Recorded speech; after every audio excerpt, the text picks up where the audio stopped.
Yeah, and they did it for the. Okay, cool. I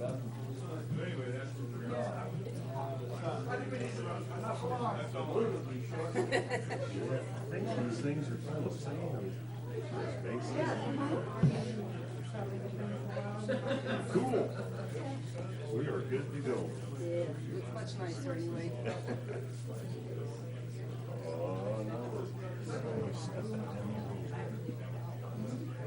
That's it.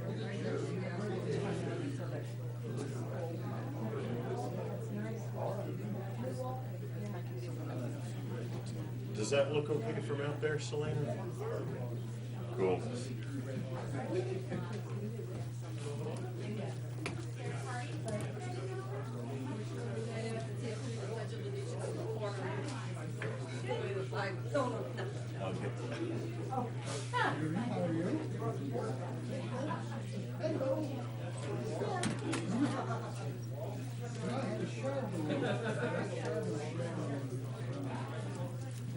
Hey, how you doing, Phyllis? Oh, I can't hardly stand it. It's so good. Oh, yeah, I did. I didn't get a chance to tell you because so much was going on. Since I'm the one who put it on there. Since I'm the one who put it on there. Yes, for 2 weeks, so.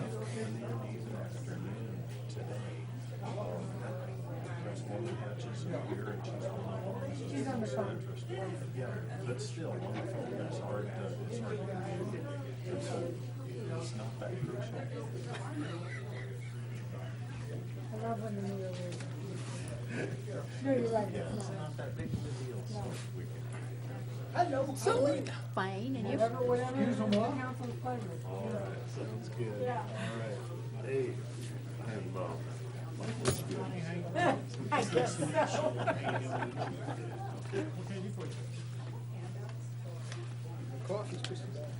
how are you doing this evening, Pat? Just If you fine, give thank them you. to And the you? town clerk, she That's can right. make sure that they get, is it for this meeting or is it for later?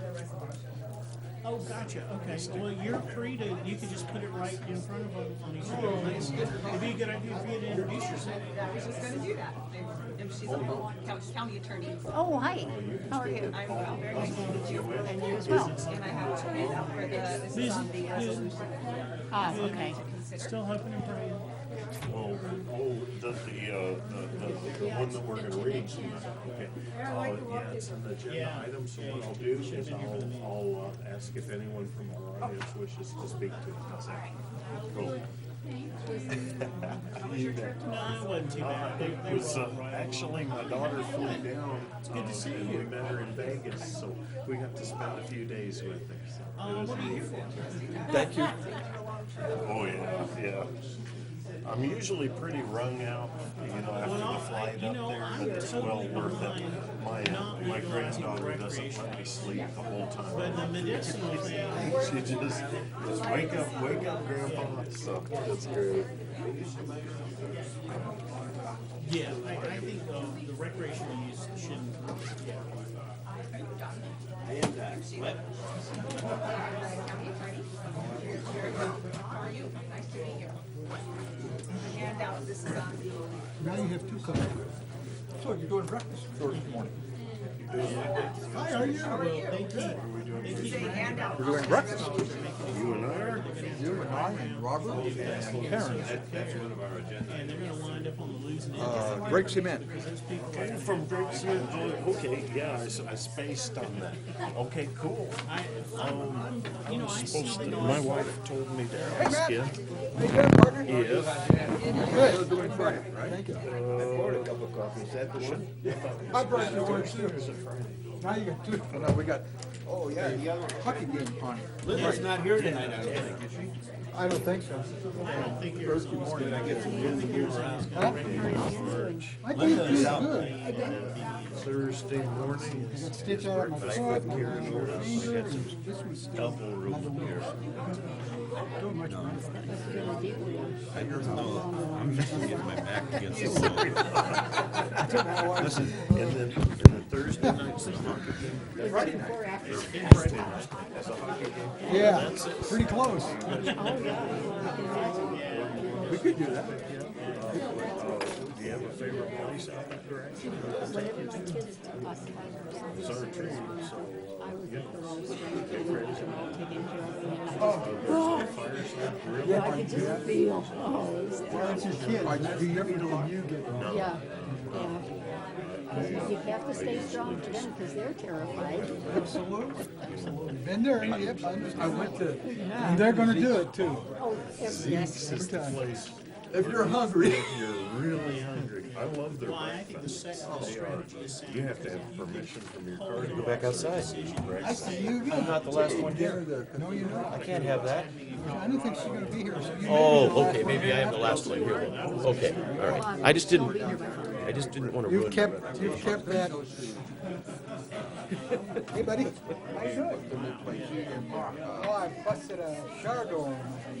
It's okay. Yeah. Domestic violence, break in the shower. I think there's I enough. stood up Tell instead you of what, if shutting. you wish, we'll pick you guys up and then you tell us. I couldn't find, thank you, you too. How you doing? Oh, okay, good. Yes, you are. You wanna come? Yeah, Gabby's? Check calendar, it comes, yeah. 6:30. This was just handed to us. Yeah, by- 6:30. It's gonna be in the banquet hall there. Yeah, exciting. No, probably 25, 30. Something like that. Be nice. Yeah, we're gonna do an MIA POW ceremony. Yeah. Okay, great. I am, sure. Get a little extra room. I'm game. Gamey. Gaming, could be game eating. Notice I moved the chair right out. You drink coffee? Say you got an extra here. You got a spare? On that process, we Cool. I brought one down for my son and then Daryl brought one. Oh, okay. never really envisioned. I didn't mean for it to give it to the mayor. Okay, you gotta give it back. That's right. Good stuff. That's what I love about the job, all the respect. All the respect. Okay, well, if you guys are cool, we'll go ahead and Let's roll. fire this up. You're doing the prayer. I'm doing the How you doing, man? Back so we can actually. Are we doing anything better by you? We'll get a hold of Tim tomorrow. Okay. We're going to go ahead and get started. We'll go ahead and call this meeting to order. Please rise for the invocation and remove your hats, please. Heavenly Father, thank you for the opportunity to gather here to do the work of the town of Chino Valley, Arizona. Thank you. Give us as a council the wisdom to make the right decisions for the town that our citizens elect us for. Bless our families, bless our citizens, and most of all, bless the young men and women that are out there on the line in the military, the police, and the fire department. They save our lives regularly. I ask these things in Jesus' name, amen. Amen. Pledge of allegiance. Oh, I forget. I pledge allegiance to the flag of the United States of America and to the republic for which it stands, one nation, under God, indivisible, with liberty and justice for all. You may be seated.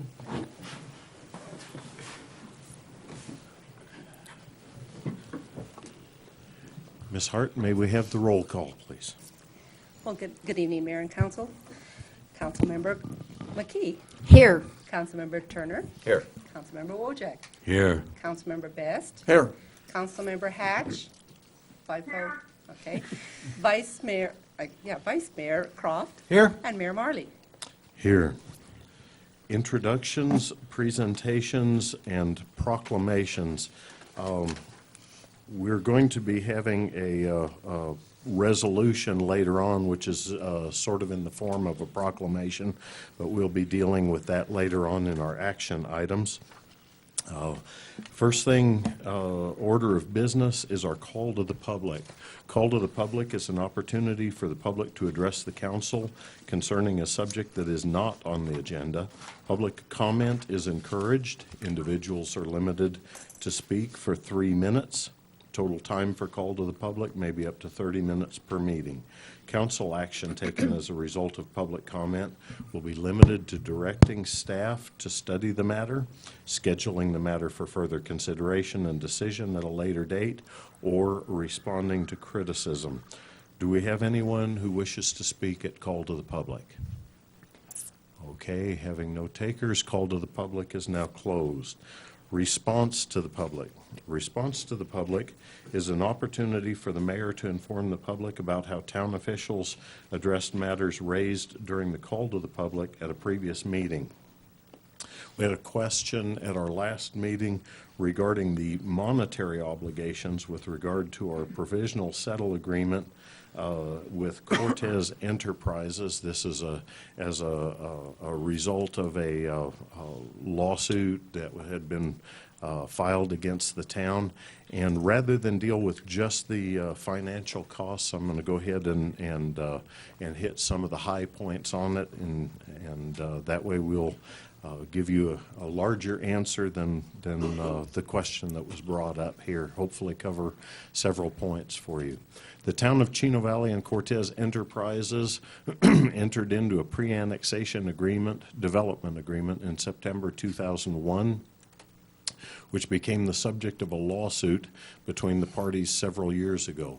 Point number 2, in order to settle the lawsuit and avoid further costs of litigation, Cortez and the town entered into the provisional settlement agreement dated March 6, 2014, whereby if the parties take certain actions within a specified period of time, the parties will stipulate to dismiss the lawsuit. Point number 3, the parties agreed to put the lawsuit on the court's inactive calendar for 12 months, meaning that the lawsuit will remain open but no actions are required until after February 27th, 2015. The next point is on or before April 7th, 2014, Cortez is required to submit an application to the town to rezone the property for industrial uses and, if required by the UDO for its intended use, to also apply for a conditional use permit. The next point is the zoning application must go through the town's usual process requiring a public hearing at the P&Z Commission, recommendation to council, and action by council. The next point is that on or before July 31st, 2014, the town is required to construct a road within the Road 4 South right-of-way extending Road 4 South eastward to Cortez's property. And some of you who've been following the Road 4 South extension, that process has been going forward for some time now. The next point is the town has agreed to pay Cortez a combination of cash and land no later than August 29th, 2014. The value of the land is fair market value as determined by an agreed upon appraiser. The next point is there are 3 alternative combinations available to the town if Road 4 South is completed on or before June 1st, 2014. So this is I guess you could say a performance agreement. If we beat the June 1st deadline, the first alternative is $50,000 in cash and $250,000 in land. The second option is $25,000 in cash and $300,000 in land. The third option is $0 in cash and $350,000 in land. If Road 4 South is not finished by June 1st, 2014, the alternatives for the town are number 1, $50,000 in cash and $300,000 in land. Option 2, $25,000 in cash and $350,000 in land, or option 3, 0 in cash and $400,000 in land. Contemporaneously with the town's construction of Road 4 South, Cortez is required to dedicate to the town the northerlymost 85 feet of the Peavine Trail, which is to be used by the town as a public right-of-way. As I said, the question at call to the public was how much did this cost? The Reader's Digest answer is this has been a long-standing lawsuit. This has been hanging over the town's head for about 13 years.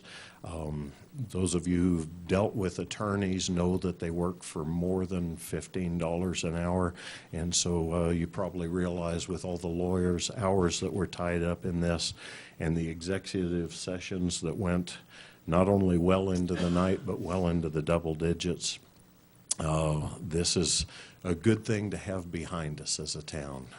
Get this one taken care of, and we can begin to move forward on some other projects. That completes our response to the public. Item number 5 is current event summaries and reports. This item is for information only. The mayor, any council member, or town manager may present a brief summary or report of current events or ask a staff member to provide the same. Presentation on information requested by the mayor and council will be made and questions answered. No action will be taken. Do we have any reports on this side of the council? Any reports on this side? Ms. Hatch, did you have any reports for us from committees? I'll hold my report till the next council meeting. Okay, thank you very much. And no reports from the mayor. Mr. Smith, do you have the town manager report? Yes, Mayor, thank you. Just a couple of brief items. Executed copies of the Cortez settlement agreement are in our attorney's hands. We do not have them here at Town Hall yet, but we're sure that the documents are done. The Road 4 South extension is on track to finish well ahead of schedule. They're laying AB now. We projected end of the week for being finished. I'm going to say end of next week, just in case we get some torrential rains here. We also have in hand renderings from California skate parks on design of the skate park facility. We will be providing copies of those to council and scheduling public meetings to gather comment and feedback from the public. Okay, thank you. Thank you, sir. Thank you. All right, moving forward to the consent agenda. Does anyone wish to pull any consent agenda items, seeing as we only have one? No on this side, none on this side. Ms. Hatch, did you need to pull any consent agenda items? No, sir, thank you for asking. Okay, you bet. May we have our consent agenda, Ms. Hart?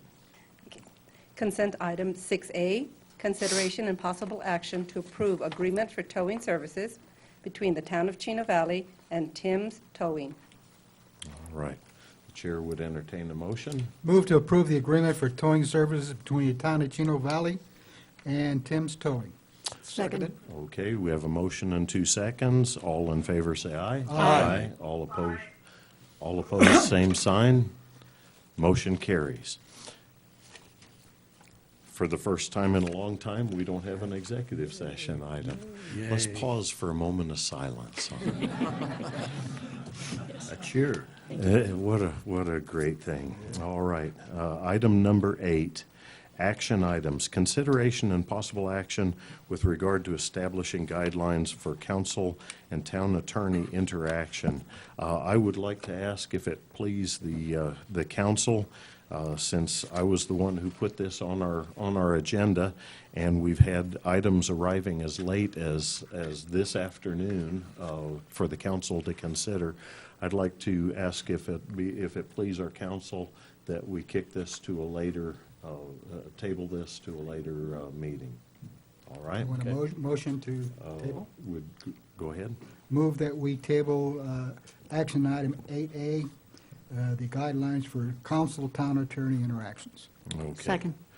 We have a motion and a second. All in favor, say aye. Aye. Aye. All opposed, same sign. Motion carries. Item 8B, consideration and possible action to adopt resolution number 14-1025 opposing the legalization of marijuana. And I want to mention to our audience that the resolution that we're putting forward tonight is a resolution to oppose the legalization of recreational marijuana use, not medical marijuana use. All right. The item itself, I will go ahead and read the staff report on this. Excuse me.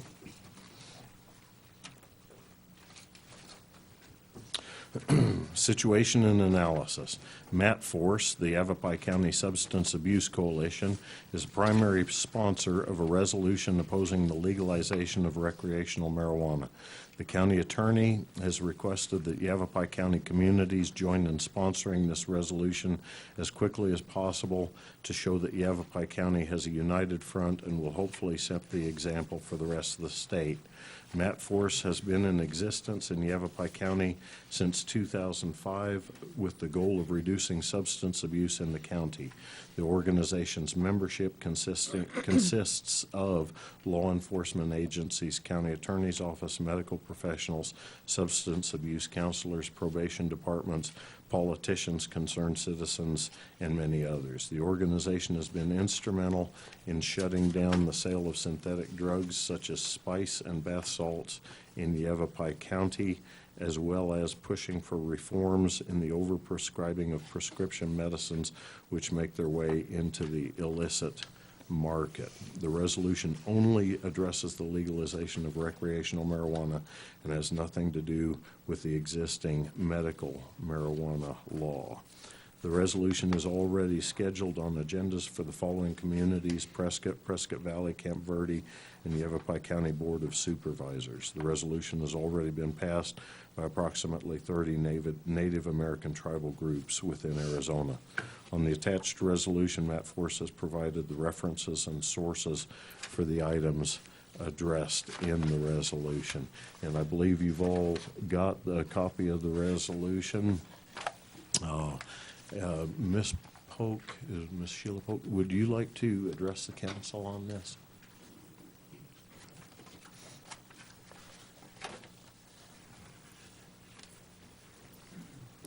Good evening, Mayor and council members. My name is Sheila Polk. I'm the Yavapai County Attorney, a position I've held since 2001.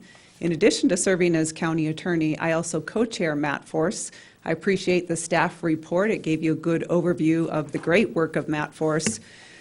In fact, if I can take a moment just to boast a little bit, Matt Force consists of many active members countywide, and the achievements of Matt Force are a reflection of the dedication of so many people who come to the table, to all the meetings, to focus on creating healthier communities for everybody. There are about 5,000 substance abuse coalitions in this country, and last month in Washington, D.C., Matt Force was named the Outstanding Coalition for the Nation for 2013.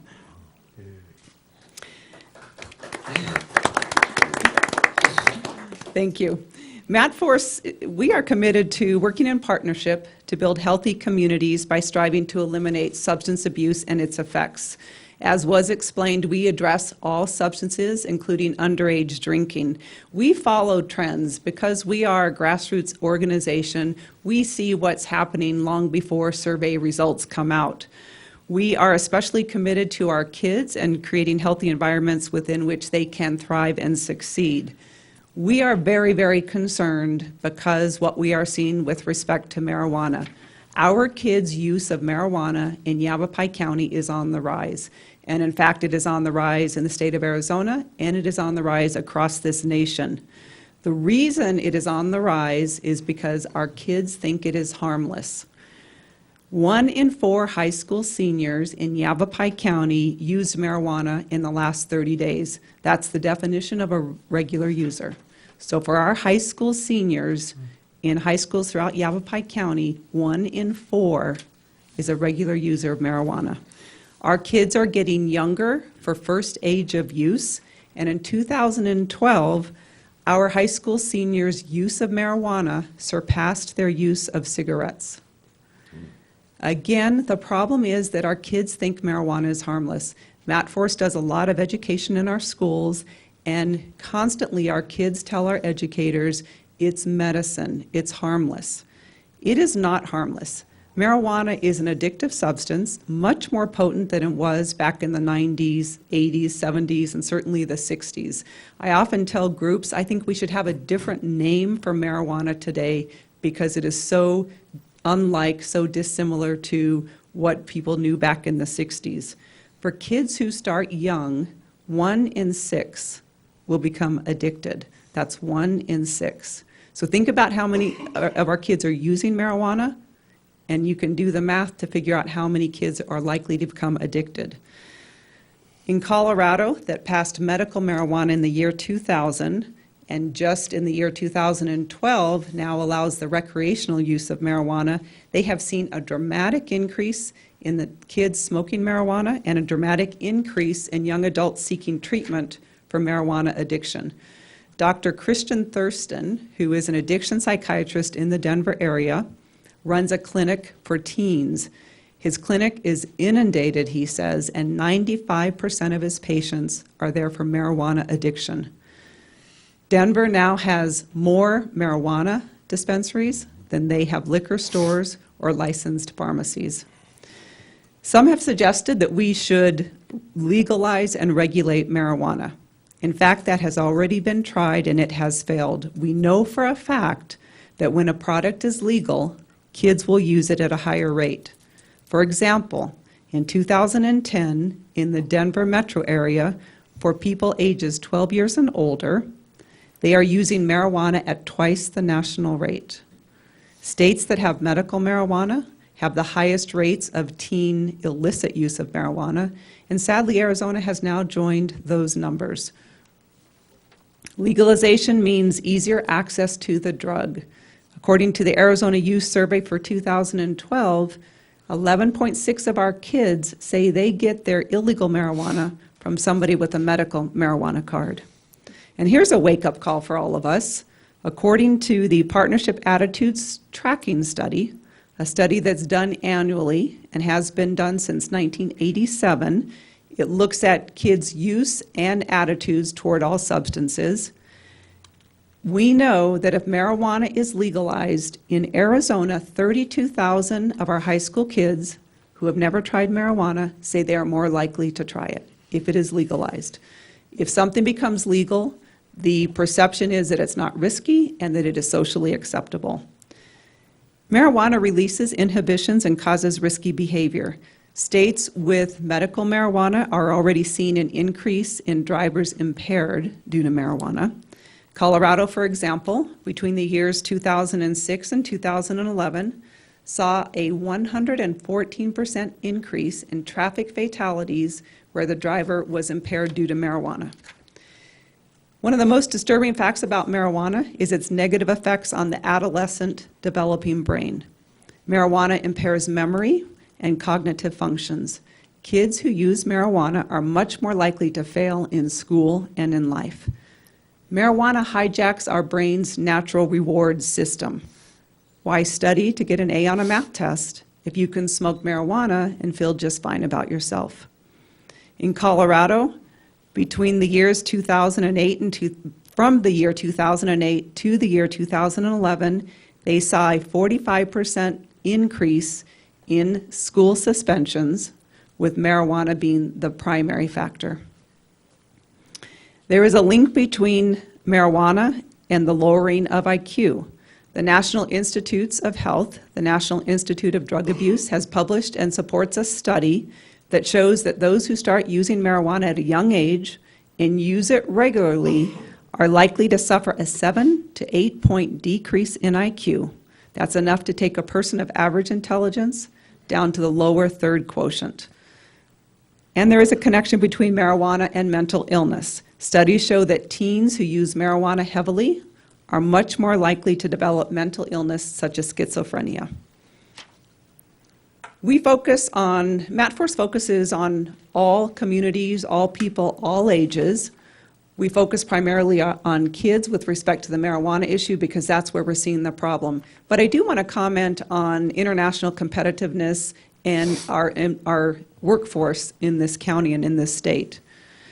Because marijuana will have and has had an impact on our workforce. Marijuana causes impaired thinking, memory problems, loss of coordination, decreased alertness, and decreased reaction time. And workers who smoke marijuana are more likely to experience increased absences, tardiness, accidents, job turnover, and workers' comp claims.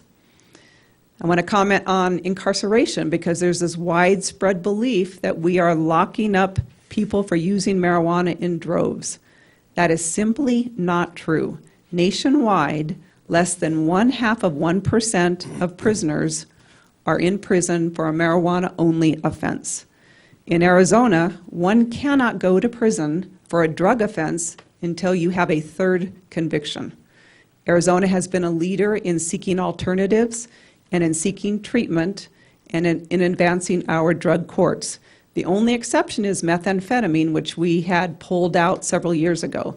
But for all other drugs, it takes a third conviction before somebody can be sent to prison. Legalization advocates like to suggest that law enforcement involvement will decrease if we legalize marijuana for recreational purposes. That also is simply not true. And in fact, nationwide, there are 3 times more arrests for alcohol offenses than for marijuana each year. Those offenses involve, of course, impaired driving, minors in consumption, and public offenses. We have every reason to believe that if marijuana is legalized for recreational purposes, we will actually see an increase in the demands on our law enforcement. We certainly know already we've seen an increase in states such as Colorado for impaired drivers due to marijuana, and we certainly would see an increase in minors in possession. And then I just want to briefly comment on the impact on our kids. Arizona's state welfare system is in a crisis right now. Kids in Child Protective Services, we've never seen such problems as we're seeing today. The vast majority of CPS involvements in families stems from substance abuse by the parent or guardian. I can only imagine if we were to legalize marijuana in this state, what would happen to the numbers of kids who are being harmed, abused, or neglected by a parent or guardian who would be under the influence of marijuana. And so Matt Force is here to ask you today to pass this resolution opposing the legalization of marijuana for recreational purposes for 2 reasons. The first is that as community leaders, you can help us raise awareness that marijuana is harmful, and you can help create communities within which our kids can thrive and succeed. And the second reason is this. There is a group out of Washington, D.C. They're called the Marijuana Policy Project. They have openly stated that they are targeting Arizona for the year 2016 to put an initiative on our ballot to legalize marijuana for recreational purposes. They spent several millions of dollars in Colorado to get that same initiative passed there back in 2012. Law enforcement leaders for Yavapai County a couple months ago had the opportunity to meet with a police chief who is the chief of a suburb of Denver. We met with him on the telephone, spoke to him for over an hour. We wanted to know, how has the legalization of marijuana for recreational purposes impacted you and your workload and your community? And what he described for us got our attention. He described chaos. He described harm. He described his high school that he said has over 6,500 students. He's had to dedicate additional full-time officers just to deal with marijuana on that campus. But his final message to us was, you have to mobilize in Arizona now. You cannot wait until this is on the ballot because it will be too late. Those millions of dollars will come in, and there's very little you can do at the community level when faced with that kind of money. So his advice to us was, make Arizona a hard target. And what that means is this. A hard target is law enforcement jargon, and it means that if you live on a street, you in your home, you have a burglar alarm. You lock your door at night. You close your front curtains so that your flat screen TV isn't visible from the street. You have a guard dog in the yard. But you live next door to somebody who doesn't close their curtains at night, who doesn't lock their front door, who doesn't have a burglar alarm, who doesn't have a dog. Well, if a criminal is walking down the street looking to steal someone's flat screen TV, guess which house they're going to hit? They're going to hit the soft target. They're not going to hit the hard target. So his final words were, mobilize in Arizona, make yourself a hard target so that the Marijuana Policy Project will see that they're not going to succeed in Arizona, and they'll take their millions of dollars and they will go elsewhere. By passing this resolution, you join other communities that have already passed the resolution, and you join other communities that we hope in the future will be passing this resolution. It does take courage to publicly take a stand against the recreational use of marijuana. You will be challenged. I will tell you that legalization advocates will talk about arrests, drug cartels, tax revenues. What they won't talk about is how marijuana jeopardizes the future of our kids. Drug addiction is a sad, sad disease. We know that prevention is the best way to address substance abuse, and this is our opportunity to join together to prevent. So far, Prescott Valley Town Council passed this resolution on February 27th. The Board of Supervisors for Yavapai County passed it on March 3rd. The Prescott City Council passed it on March 4th, and the Camp Verde Town Council passed it on March 5th. And so we are asking you to be another town council who joins in making Arizona a hard target, who joins us in working to create healthy communities within which our kids can thrive and succeed. There are a number of other people here in this room here who are here to show their support. I think a few of them would like to speak also, if given the opportunity. I'm not going to name at the risk of leaving somebody out, but at this time I would like to ask those who are supporting this resolution if they would stand up so that you can see who is here. Okay. Thank you. Thank you. And they all join in asking you to consider and please pass this resolution. Thank you very much for your consideration of this issue. And I, of course, can answer any questions. You bet. Thank you. I was going to ask you to stick around for a moment. Traditionally, our order of business is to read the item itself, have the presentation or the report, and then we have questions from the council regarding that report. Optional is public input. I've been asked by one member of the public to be allowed to speak. As chairman, I'm going to allow two folks to speak, so if I call on you, please have your act together. We have, no kidding, we have 3 minutes for an individual to come up and speak, and sometimes they barely get their engine warmed up by the time the 3 minutes are done. So if I do call on you to speak, please be prepared. Questions from the council? Do we have any on this side? Ms. Hatch, do you have any questions for Ms. Polk? Not at this time. I'd like to hear from the public. Are there only people there that are supporting it and none against it? I haven't asked that, ma'am. What I'm going to do is I'm going to do what we've done in the past is traditionally we'll have one speak on one side of the subject and one speak on the other. So I will ask at that time if there are any here who are in opposition to the resolution. Okay. Are there any questions for Ms. Polk on this side of the council? No, I was going to suggest the same thing to see how many we had in opposition. Okay. Do we have any in opposition to the resolution this evening? Okay, we have 2 hands, 3 hands, 4 hands up. Okay, I'm going to be calling on one of you folks. You're going to get the magic 3 minutes. So we'll go ahead. We've had our questions from the council regarding the reports from the public. Someone who would like to speak in opposition, if you would, please stay nearby, Ms. Polk. We may call you to come back up. Someone raise your hand. Okay. Yes, ma'am. If you would, please come to the podium. Please state your name and...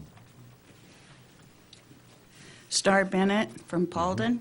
Mm-hmm. Just wanted to provide you with the opportunity for the knowledge to know that CNN has a documentary tonight at 10 o'clock, and it's Sanjay Gupta, who is a neurosurgeon. He did a documentary last year and said that, and he's come up with some awesome facts and figures, and he's going to present something tonight that is considered a groundbreaker, perhaps on even federal laws themselves, because he's documented now for almost 3 years many cases of children being helped, especially with extreme seizure disorder through marijuana, and there's several other conditions for children that are being helped by marijuana. So I'm here to say tonight at 10 o'clock, if we're all back at home by 10, you might want to check in on that. It might help folks that don't believe that there's any value to it or limited value to it, that you might get a second opinion in your mind. Thank you. Okay, thank you very much. We don't traditionally ask questions of folks from the audience. I'm hoping you're not going to ask It's that. not a Okay. question. Yes, sir. I believe the 10 p.m. is 10 p.m. Eastern Time, which would be 7 here. Could you look at the poster, ma'am? 10 Pacific. Okay, okay. What is it? All right, for our audience, the young lady was away from the microphone. That's 10 Pacific, correct? Okay. And when I spoke with Ms. Polk earlier, what was it, last week, I made clear to her that this resolution was dealing with recreational marijuana, not medical marijuana. That's huge, okay? Someone from the audience for the resolution? Yes, ma'am.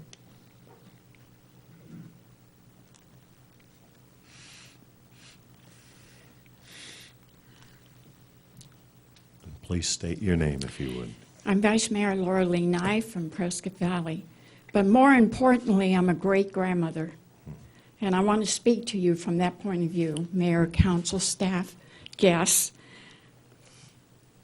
I've managed a chemical dependency program for 8 years. I saw the devastation. Excuse me, Ms. Nye, if you would, our rules require that you speak to the All right, council, not to I the will. audience. I'll Okay, thank follow you. the rules. I want to talk to you about something that's just become known. I want to talk to you about what's happening in Nebraska.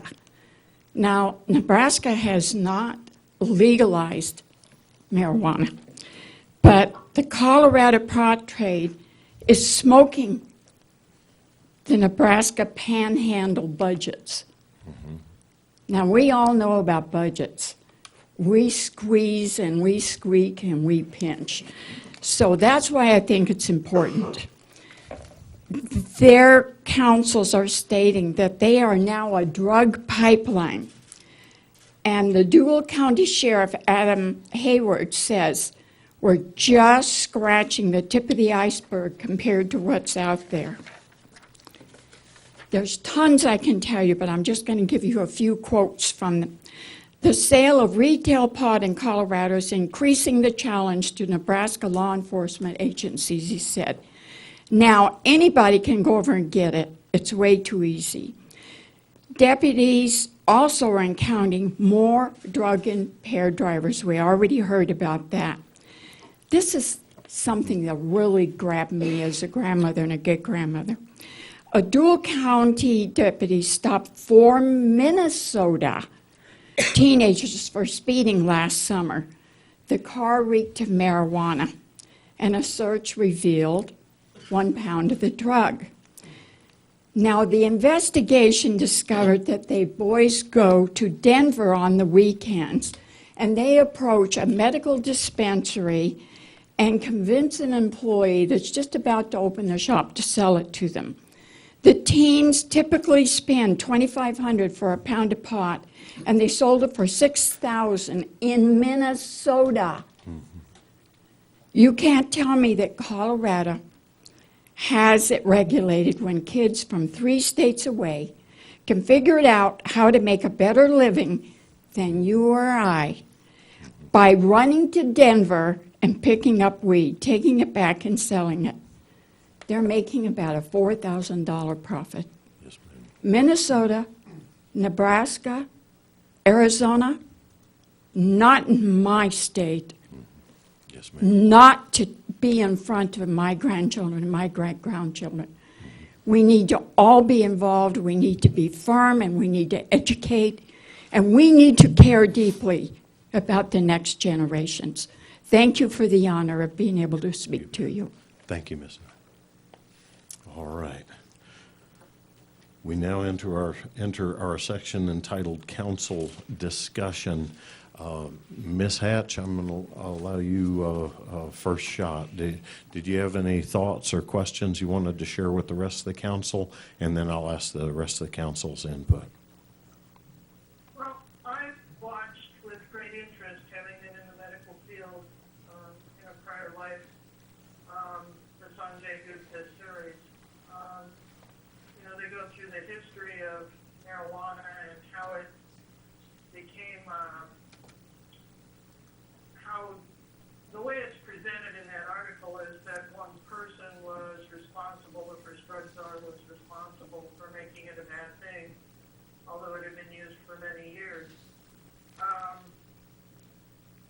My question is, with the statistics that Sheila both presented, with 1 in 4, marijuana is illegal now, and 1 in 4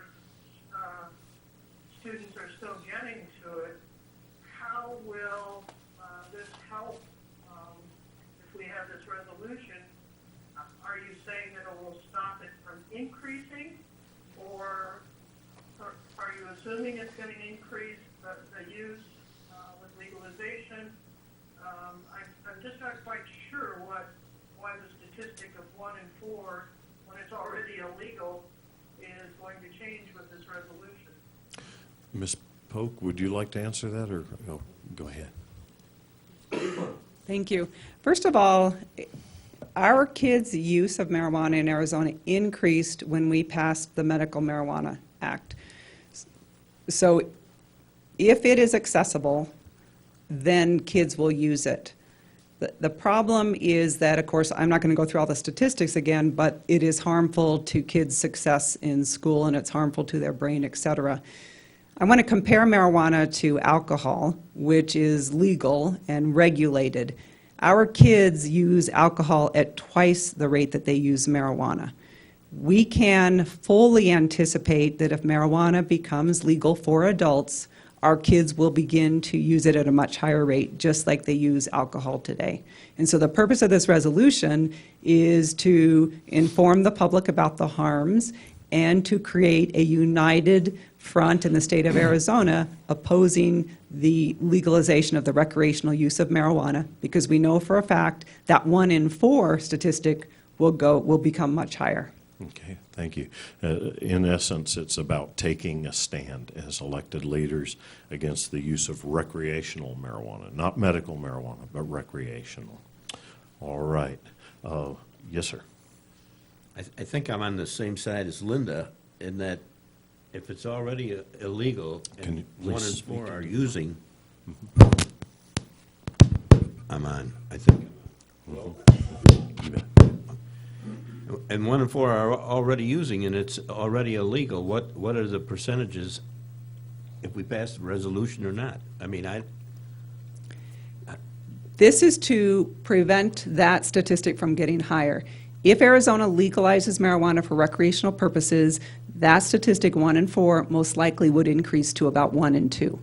And so this resolution is about taking stands as the elected leaders of our communities, taking a strong stand to raise awareness about the harms, number one, and to prevent the Marijuana Policy Project from coming here with their millions of dollars to get it passed in Arizona. Okay. Did you have a follow-up question? Yes, sir. well, we're not passing the law, we're passing a resolution. I don't see that it has any real effect on the usage. May I answer that, Please Ms. do. Poe? Basically, what we're doing, as I said earlier, is we're taking a stand. We're saying, as the elected leaders of this community, we oppose the legalization of this as a recreational drug.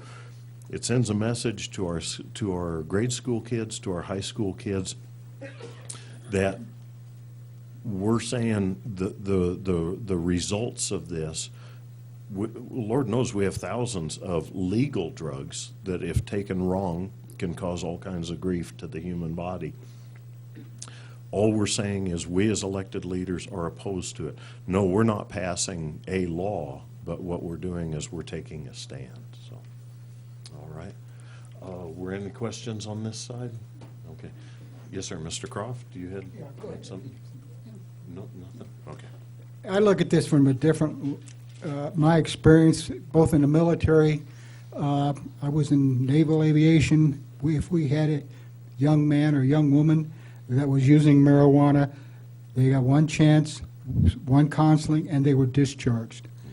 Before one cruise that I went on, we discharged 30 individuals in a squadron of about 350 enlisted folks. That really hurt the military. Secondly, as an executive in a large irrigation district, I managed a drug testing program for 350 commercial drivers. We had about a 10% driver drug test failure, and those drivers that failed the drug test were discharged from a very well-paying job. That affected their family and their life for a long time. Yes, sir. Any other discussion amongst council? Yes, sir, Mr. Turner. Well, what we're looking at, I think, is the legalization part of it. That's the main issue. I don't think there's very many people out here today that don't realize that there's a medical benefit to marijuana in the right place at the right time. We have laws against our children getting a hold of alcohol. They still get a hold of it. But does that mean we should take those laws away so they can just, on the way to school, stop in and get a fifth of whiskey to take and share with their friends? I think that's the difference. 10 years ago, my youngest daughter was in college, and she quizzed me about using marijuana.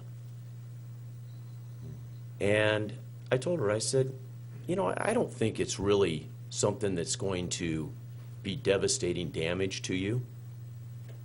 By the same token, if you're in school and you're trying to learn something, you want to graduate and get a diploma, there's no place for it there.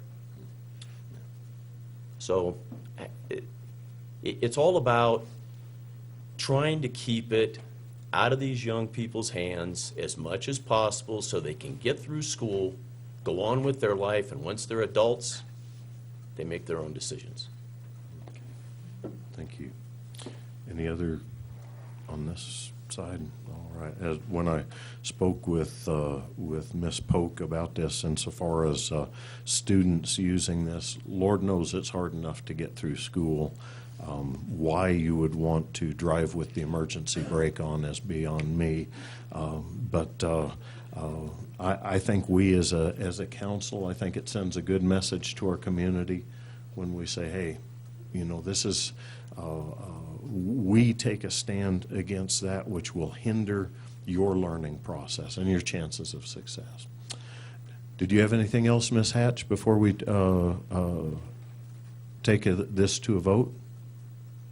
It's just that if it becomes legalized, I'm sure that, like with alcohol and cigarettes, there will be an age limit, and I don't, talking about keeping it out of the hands of the children, I'm not sure that our resolution is going to do that. The hard versus soft topic, it's just something that remains to be seen. Again, with Sanjay Gupta, they're using a particular strain of marijuana to treat young children, but that is a medical use, and it required, I believe, 2 doctors to sign off on it. It is very, very difficult to have a pediatric use. I look forward to seeing what they have to say tonight. He was against medical marijuana for many years and changed his mind after he saw much of this, but again, we're talking about medical marijuana. I'm not sure that this resolution is going to do much for the state. Anyway.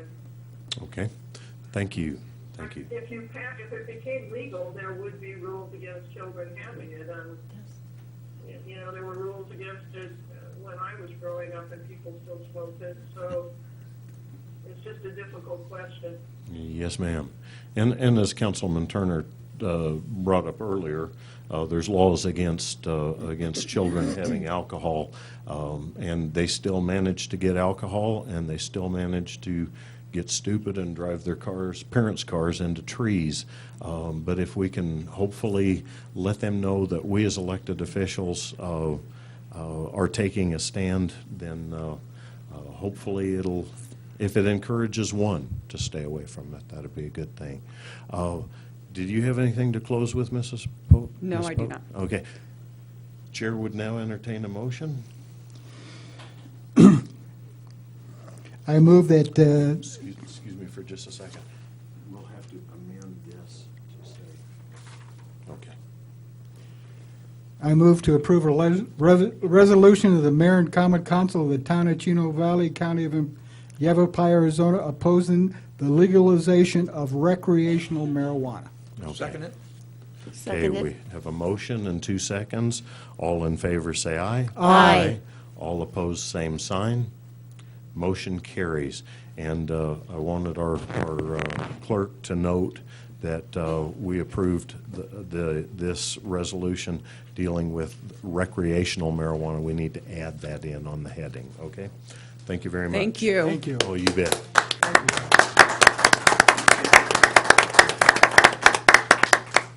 Thank you for coming this evening. You bet.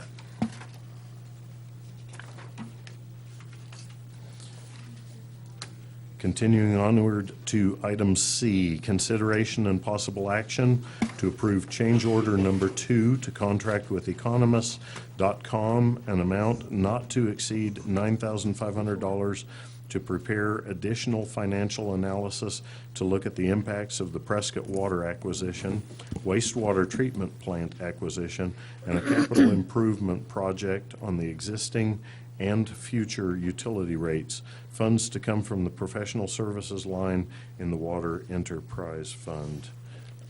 Mr. Gritman. We just you're got on. to the exciting part of the agenda, and they leave. I don't understand it, but nevertheless. Yeah. Thank you, Mr. Mayor, members of the council. Yeah, this change order is, we've discussed at the previous study sessions, is to authorize Mr. Jackson to do a little bit more work. The goal of this is to try to see if we can avoid all future rate increases. If we can't, then see what we can avoid. Right. And so this change order will authorize Mr. Jackson to do the financial analysis. We're scheduled, or we will be scheduling a study session for April 3rd in order to present his financial findings with this, because we're trying to meet any of these bond issuance dates. These are facts and figures that we need to get out in front of the council for. You bet. And we do need these numbers if we're going to be going forward. All right. Do we have any questions? Ms. Hatch, you're first. Did you have any questions for Mr. Gritman? I'm just wondering how much we've paid to Economist.com transaction to this point on this issue, Okay. or the total amount on this water issue. You bet. Mr. Gritman? I believe I don't have the actual change order. It's in your agenda where it shows the modified contract amount. As I recall, we're just under $30,000, and that includes the $5,000 that was paid to Cohen Van Loo in order to do the capital analysis of how to connect our pipes to theirs, plus this $9,000. We're just under $30,000. Okay. Let me get a little bit of clarification. Ms. Hatch, were you talking about Economist.com altogether? Because I believe Economist.com helped us on the sewer system rate increase. Oh. Was that your question, or were you dealing just with this present proposed purchase of the Prescott Water say that one 5 times fast. This, the Prescott Water System, and now we are adding on the wastewater treatment plant and the capital improvement project. Which was your question, Ms. Hatch? Well, since they're both combined, I was wondering what the total amount is. It seems like every time we turn around, they're doing another change order for this company. And I know that as we get data in, we find out more things that we'd like to know, but I kind of wondered why we didn't set out a plan and have a flat amount. And I'm just wondering now with all together, since this now includes the plant and buying Prescott Water, since it includes sewer plant, then I would, I guess, be looking at the whole thing and wondering, what the whole thing is costing. Yes, ma'am. Councilman Best just handed me Exhibit E, which is page 41 of 71 in our packets, and it says that the original compensation was $55,000, and the net change previous authorized change orders $5,000. This compensation will be increased by the change order in the amount of $9,500. In all fairness, we have sort of moved the target. We as a council wanted a little bit bigger picture than what Economist.com had originally, what we'd originally scoped to Economist.com. Is that pretty close, Mr. Gretman? Yeah, this contract originally started out as a valuation, just a valuation of Prescott System. We have been working with Mr. Jackson since 2006, 2007. Dan has done an extensive analysis of both our rate structures over the years, as well as valuations of Prescott System, Will Hoyt Water Company, Chino Meadows Water Company. He's done an extensive amount of these across, just specifically for Chino Valley here. This project started out as a valuation of just the Prescott System. He's done that, he's demonstrated it, and it was presented at the last study session, that financially, that piece in and of itself works under revenue bonds all by itself. And the question started coming out of, as we begin negotiations with FAN on purchasing whatever's left in obligations of the plant, as well as dealing with the operation and maintenance issue, it started to become pretty apparent that we believe that we can forego future rate increases by expanding this a little bit. This is the result of work that was done through the Utility Committee last year, where they looked at the extension of water and sewer from basically 3 North down to Center Street. And we knew that we could forego 2 years of rate increases with that.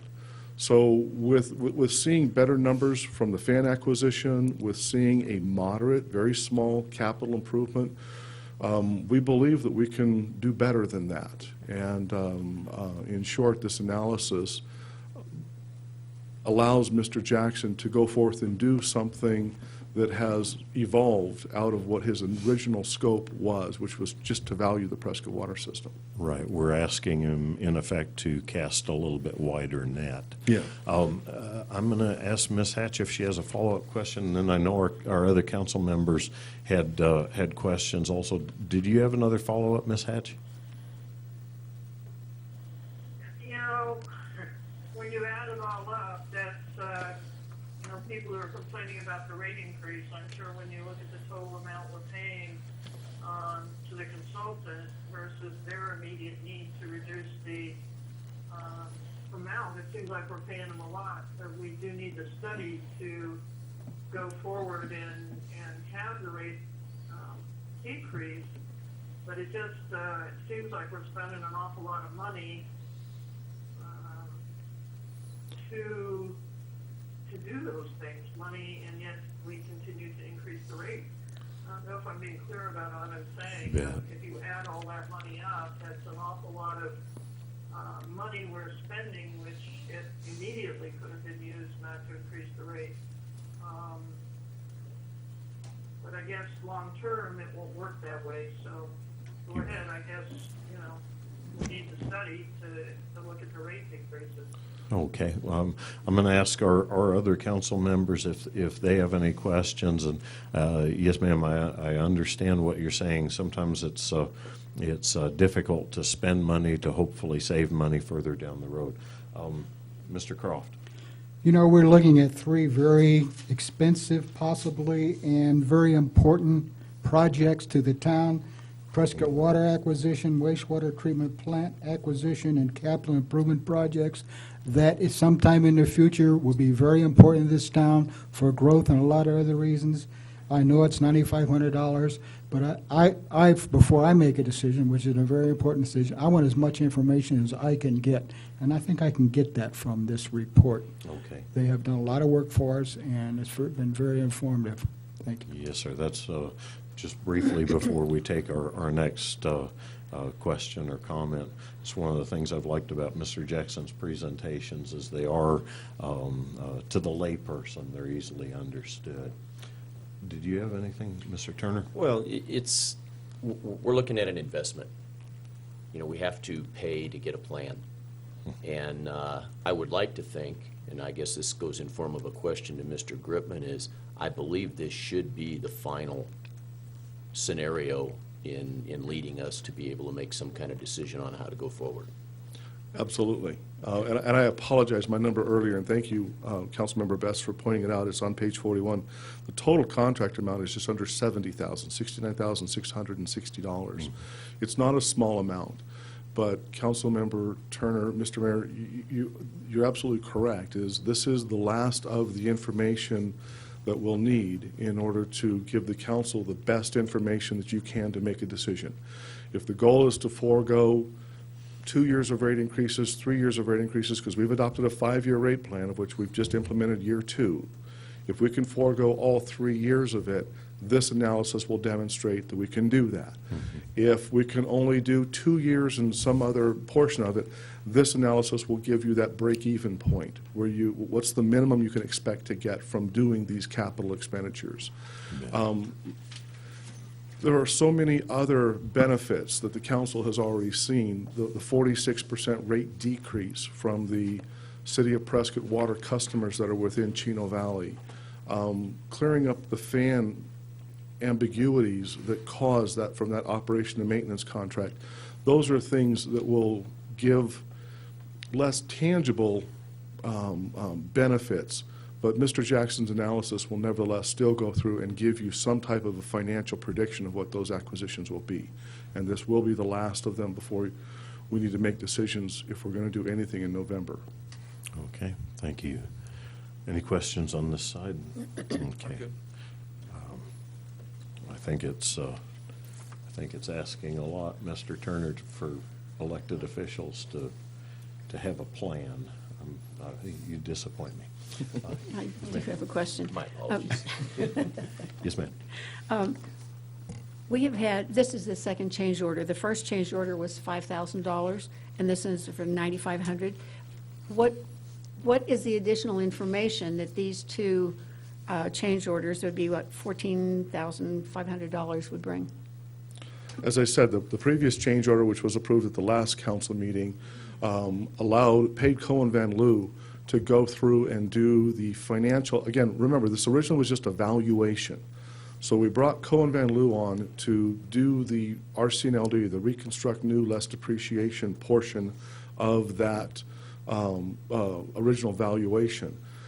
Subsequent to that, when we saw the numbers and saw that everything's working so well, we said, hey, look, what would it cost to connect Chino Valley's pipes to Prescott's pipes? So now we have both a value and we have the capital side of what it takes to get our water into Prescott's pipes. So now we have a whole package. Dan did the financial analysis on that and said that works too. And so now we're doing the third step, which is what this one does, which values both the Prescott acquisition, the capital of connecting Chino's pipes into that, as well as the fan acquisition at some dollar figure, and then doing a small capital improvement. We're focusing on this analysis right here between 3 North and 2 North. So he'll at least give you an analysis of a small capital, Prescott acquisition, including the capital to put our water to their pipes, and then the fan thing. So it gives you a little bit more of a comprehensive analysis of all of it. So. Thank you very much. Okay. Did you have a follow-up question? Or no? Okay, any or other questions on this side? Any other questions on this side? All right, the chair would now entertain a motion. Move to approve change order number 2 to contract with economics.com in an amount not to exceed $9,500 to prepare the additional financial analysis to look at the impacts of a Prescott water acquisition, wastewater treatment plant acquisition, and a capital improvement project on the existing and future utility rates. Second. Okay, we have a motion and a second. All in favor, say aye. Aye. Aye. All opposed, same sign. Motion carries. Moving on to item D. Thank you, Mr. Grip. Wait a second, stick around. Unfortunately. Consideration and possible action to award trucking services to Corbin Incorporated as the primary hauler and Fan Contracting as a secondary hauler in accordance with the summary of bids. Funds to come from Public Works for road projects or other departments that may need trucking services. Mr. Gritman, I before you do your presentation, I read through the staff report on it, and it said that typically you don't use a secondary hauler. However, this type of award allows for it in the sole event that Corbin Incorporated is unable to perform. Is that typical for us to? No, it isn't. It's but actually the just first in time case. I've ever done an award like this in 25 years of doing this. And I thought Phyllis would have more comments, and she didn't, so. But yeah, this is the first time I've ever done anything like this. Okay, so So- yeah, I had never heard of having a backup on that, but. Well, and the whole intention of this is, we only had 2 bidders on the project. So, when the second low out of the 2 bidders, i.e. the high bidder, said, well, what if they can't perform for whatever reason? It just posed a scenario that we thought, okay, I see what you're saying, Mr. Second Low. However, the likelihood of Corbin saying, gee, I'm too busy for a town contract, it is incredibly remote. But in order to just make the second bidder happy, we thought, well, I don't see a problem with doing it this way. I've never done it like this. But it at least gives a little bit of glimmer that some work may go to the second contractor. But it will only, and I mean only, be in the event that we call Corbin first and he says, I can't do it. Typically, when that happens, we'll move the stuff that we need to have done so that he can fit it in. So as I'm saying, the likelihood of it ever going to the second is incredibly low. Okay. But again, we did it because there were only 2 bidders that we received. Okay. So- And traditionally, as you said, you use town forces, okay. And Yeah, this is a specialized type of trucking. This is trucking of large amounts. We have 2 10-wheelers, but when we have to haul like 20 yards at a time, we don't have those types of trucks. When we have to lay out AB, like what we're doing on 4 South right now, in a very long linear fashion, we use we call Super 18s that can dump and drive at the same time. We use belly dumps that can dump and drive at the same time. This is a specialized type of trucking. Okay. So, Excellent. in the past, we've typically used Corbin because they're the only trucking company here in Chino Valley. And it's led to problems with Yeah. other staff members and contract staff members of saying, have you done everything in the public bidding processes? So we just thought we would put a trucking services bid together and put that issue to rest once and for all. Okay, excellent, excellent. All right, well, I've asked my 32 questions. Did any of you folks have any? Ms. Hatch, did you have any questions? No questions. Okay, on this side of the council, do we have any questions? Okay, hopefully bidder number 2 won't be stealing the valve stems off of bidder number 1's tires. Or cutting them. Yeah. All right, the chair would now entertain a motion. Move to award trucking services to Corbin Incorporated as a primary hauler and Fan Contracting as a secondary hauler in accordance with the summary of bids. Second it. Okay, we have a motion and a second. All in favor, say aye. Aye. All opposed, same sign. Motion carries. Continuing onwards.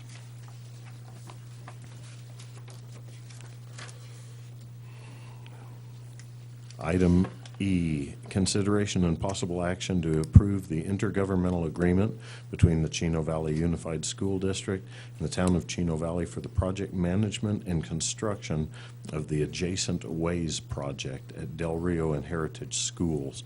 Funds in the amount of $200,000 to come from Chino Valley School District Adjacent Ways Program. Mr. Gritman? Yes, thank you, Mr. Mayor, members of the council. Adjacent Ways is a type of money that the schools collect. Like we collect road impact fees, there are specific monies that the schools collect that have to be used on improving the adjacent, the ways, the areas adjacent to the schools. On Center Street, when we did that project and brought sewer down Center Street, we used the adjacent ways dollars then to put in the curb and gutter and the sidewalk, to put in that drop-off bay. We actually did work on site separating conflicting transportation movements where the buses were dropping off and where the parents were dropping off so that they're not dropping in the same areas. It worked quite well, and the schools lack the engineering and the project management in order to take a project like this all the way through construction. They're into schools, they're into education and all that stuff. So we have typically contracted with them.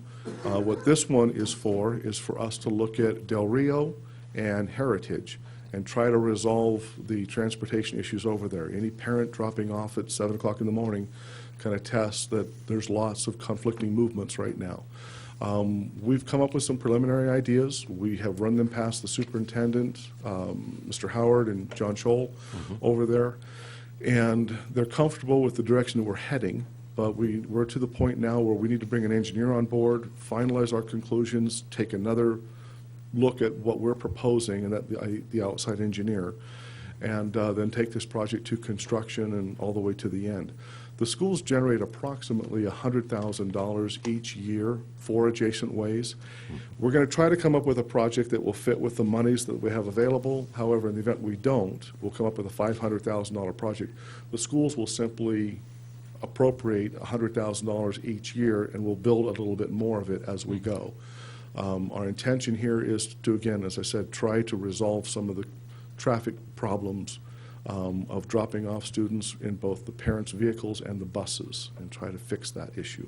Okay, so the majority of this right now is the engineering work to get it all laid out, and if there's not sufficient funds, then it'll be built a step at a time. I'm as the pretty funds sure we come. can do about we're going to shoot for about a $50,000 engineering contract and $150,000 in construction. Okay. But if the engineer comes back and say, hey, look, this is what I can do, here's what we can, we'll award subsequent contracts in future years. Okay. So, but the intention is to still focus, this money's right here at Heritage and Del Rio, trying to fix 2 north and 1 west. All right, thank you. Any questions on this side of council? Yeah. Yes, ma'am, go ahead. Mayor, I noticed something when I was reviewing this contract this afternoon, the IGA, that in the term, there's an ambiguity. It says that the initial term of this agreement is for a period of 2 years, commencing on March 11, 2014, and ending June 30th, 2015, subject to prior termination as set forth herein. I would just suggest that it be changed to clear up that, to say for a period of 15 and a half months, commencing on March 11th, which Or I we can think, just change it to 2016. Would that fix it? no, it still wouldn't be 2 years. 2 years would be March to March. This is March to June. Oh. And I think that. The reason why it's June is because it fits with everybody's fiscal years. Fiscal year, Yeah, exactly. okay. So that's not a problem, but I think we just need to clear up that ambiguity. Okay, thank you. All right. Ms. Hatch, did you have any questions? No, sir, no questions. Okay, on this side of the council, do we have any questions for Mr. Gritman? Okay, excellent. The chair would now entertain a motion and a modified motion. Yes, sir. Move to approve the intergovernmental agreement between the Chino Valley Unified School District for the town of Chino Valley for the project management and construction of adjacent ways project at Del Rio and Heritage Schools with the amendment of the period of from March 14th, 2014 to June 15th. I'm sorry, what's the amendment? The change is to have a term of 15 and a half months. 15 and a half months. From, commencing on March 11, 2014, and ending on June 30th, 2015. Okay, to have a period of 15 and a half months. Okay. Second it. We have a motion and a second. All in favor, say aye. Aye. All opposed, same sign. Motion carries. Motion to adjourn. Second it. We didn't wait very long on that, did we? All in favor, say aye. Aye. All opposed, same sign. That's the fun. Meeting adjourned.